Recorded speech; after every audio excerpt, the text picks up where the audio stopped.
What up, G Life? It's your boy, MC Shadow, back at you with another video. Make sure you like, make sure you comment, make sure you subscribe to the channel. And if possible, share, because it does help my channel. Now, what I wanted to talk about, unity. The pointless unity. Because I do hear a lot out there, a lot of individuals, a lot of movements, whether the Brown Berets, Black Lives, or any of these white social clubs and stuff like that. Everyone always talks unity. Everyone always talks how they need to be more united. The brown need to be more united. The blacks need to be more united. The whites need to be more united. It's all the same thing. The pointless unity. The reason I say it's pointless unity is what good is uniting each other if the issues are still there, if nothing has changed, right? You're gonna unite the raza, right? The unity of the raza to what? To still blame the whites or the blacks, and to what? To still clash with the whites and the blacks. You know what I mean? Or vice versa, the whites, to clash with the blacks or browns, or the blacks to clash with the brown and white. What is the point of unity, right? The point of unity is to end the madness, right? So there's no more desmadre, to put an end to the fighting and everything. But what good is uniting if you're still gonna clash with another group? You get what I'm saying? It's pointless unity. Everyone's always talking unity. If you want real unity, if you want me to believe that you're really down with unity, if you really want unity, my boy, then you'll be uniting blacks, whites, browns, Asians, Middle Eastern, everybody, human beings in general, a society, because we're all human beings. No group is better than no other group. I always hear, well, blacks stand with browns or whites stand with brown, but isolating one group or the other. Why is there isolation? You know what I mean? Making it seem like the other ones can't be part of the stand because if they're the opposition, when they're not. You know what I mean? It's human beings. We should all be united. We shouldn't unite each other just to clash against another group. There should be a unity between humanity in general. Because no group is better than no other group. No group is smarter, more good looking, more intelligent. No, we're all the same. We're all human beings. If you need water and food to survive, I'm sorry to say you're just like everybody else. Nothing different. Your skin color, or your nationality, your race, your whatever you want to call it, does not make you superior to others. It doesn't. You know what I mean? Because the truth of the matter is, we're all pawns in this game. You know what I mean? The rich keep getting richer, the poor keep getting poorer. Don't ever get it twisted. White is not the enemy. You know what I mean? The rich don't see themselves just like any other white person. You know what I mean? They're disposable as well to them. You know what I mean? When it comes to saving their money, anybody is disposable. They only care about taking care of their friends in high places. You know what I mean? The wealthy want to make as much money as fast as possible with spending the least amount of money as possible. Finding different ways from automatic cashiers to robots that can do this and that, just for they don't have to pay employees. You know what I mean? Just for they could keep as much money as possible, even though they already have more money than is fucking needed in this world. But according to them, it's not enough. It's hard talking about these conversations because I get so mad about it. Only because an individual does not need that much money, and it's crazy how you're willing to let other human beings starve and not even being able to pay their rent.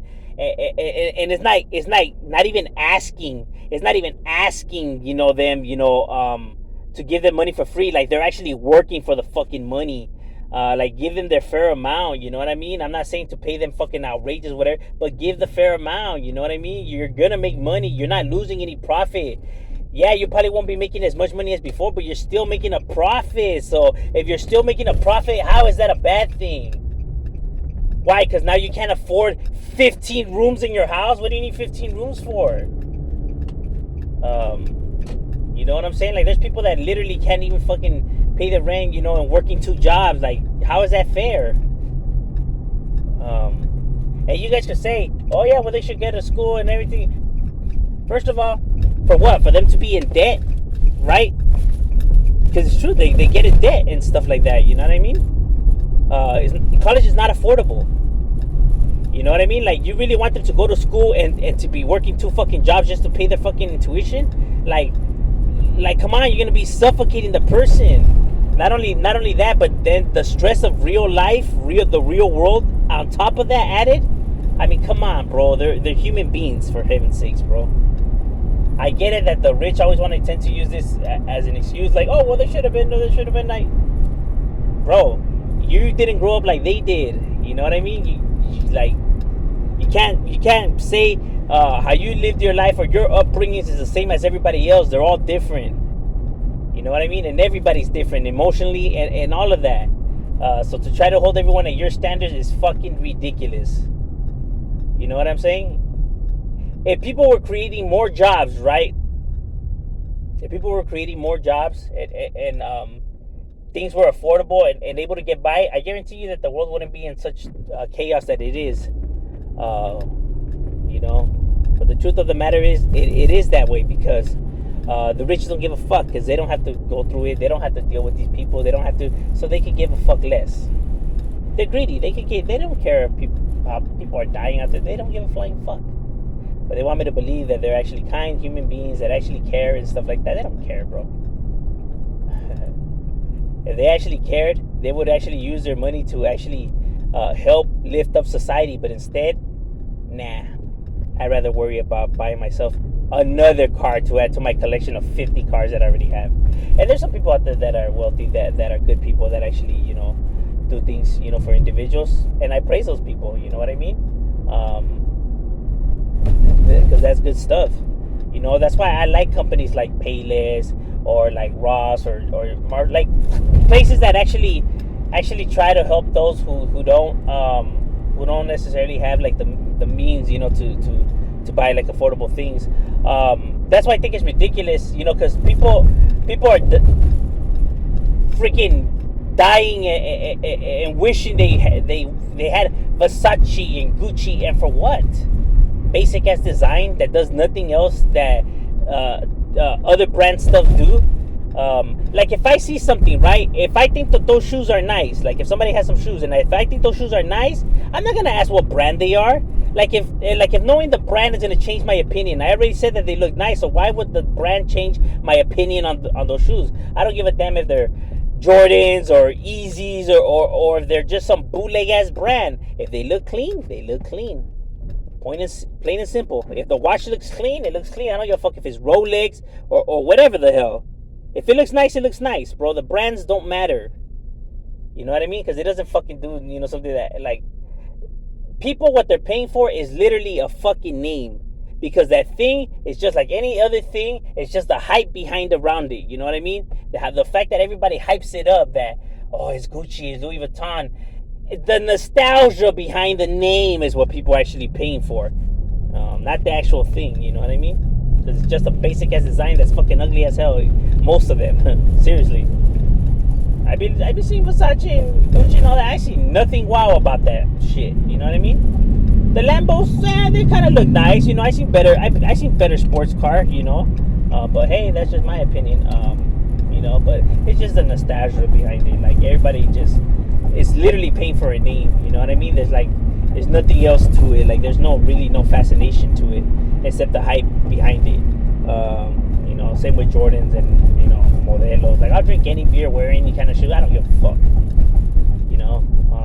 Society's idiotic rules don't apply to me. Like, I could care less if my shoes are fake or any of that. Like, if they look nice and they're comfortable, I care less.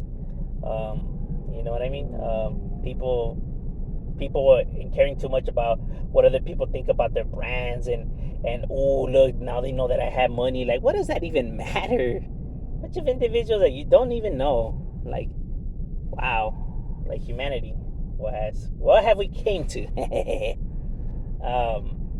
It's sad, really, you know what I mean? Because we choose to isolate people because of this, or humiliate, or clown on and stuff like. And for what, though? You know what I mean? So what if they have fake shoes and you have Jordans? Like, So, like, what does that matter? How does that make you better? You know what I mean? 9 times out of 10, you didn't even buy the stuff. So, you know, why the facade that people play. You know what I mean? With all these pictures of money and flashing stuff that's not even theirs, and it's like, why? What's the sense for all of that though? To wow what? A bunch of people you don't know? Like, they're not gonna think like you on top of the world or nothing. They could care less, bro. They could literally care less. Maybe in your eyes you might think that they see you like high and mighty, but in reality they could give a flying fuck. They're not gonna remember your face. So what does it matter? People need to wake up and live in the real world. You know what I mean? Some people, don't have it, lovely. Some people actually are in the struggle. The struggle is real. So I don't understand why you need to, put these people down or bash on them. You know what I mean? Like, put yourself in their shoes. You know what I'm saying? That's the real world. That's real life. Not this fantasy world that people want to play in. Everybody thinking that they're a celebrity or want to be a celebrity. For what? So, see, that's why I say the sense of belonging, the sense of feeling love or feeling a part, like you're actually a family, is the thing that every individual is chasing. Because humanity, that's how we are. Creatures in general is how we are. We want to be a part of a pack. We want to be a part of something. You know what I mean? So when that is when that is not present in the household, people choose to look for it in other places. Whether a single event like mass shootings, because then they're getting talked about and praised after. You know what I mean? And they know that's the reason why they leave that stamp behind. Same with serial killers. They know that now forever they'll be talked about and stuff like that. Saying why people join gangs, the reason why people join car clubs, motorcycle clubs, book clubs, the reason why for all of it, a sense of pack of belonging. You know what I mean? And it spirals out of control more when you don't have it at the house, more when you don't feel like your family is intact, when that bond is missing, because you choose not to acknowledge your child or choose not to show any kind of emotions. Is when they tend to look for it in other places or by any means, even like heinous crimes, just to get some recognition. It's crazy. That's why I say, if people want gangs to stop, and if people want the madness to end, it starts by being a parent. Of course, you're gonna have real life events that are gonna be obstacle courses, fights, hard times. You know what I mean? But as long as you provide reassurance to your child, and as long as you make sure that you bond with them and tell them you love them, then they'll be able to get through all those storms fine and dandy. But when you choose to, neglect and the real life drama added to that, it's a perfect recipe for disaster. You know what I mean? The reason why serial killers and mass shooters and stuff like that become the way that they become is because the gangs are absent in the area which they grew up in. So they feel like there's nobody understands them and stuff like that. That's why they take these erratical actions. You know what I mean? Because they come from areas where their families are more stable, right? Except their household. That's why they turned out to be the way they turned out. Compared to gangs, you have a lot of broken homes because you create projects, where low income housing. So that basically means that the family doesn't have it all that well together. They probably struggle and everything like that. So there's going to be neglection, because parents are always working and stuff like that. So now you're putting all those families in one location where all those individuals now could relate to each other and feel each other's pain. Congratulations, you have a gang. That's why in suburban areas they turn out to be serial killers and mass shooters, because their families are more financially stable and stuff like that, so it's not chaotic. So that's why that individual is isolated and feels like no one understands him, and that's why they turn out just to be mass shooters and serial killers and everything like that. Compared to gang members that because there's a group of individuals that feel, so at least they feel that that bond. But I'm just saying, Raise your kids better. Shadow, we out.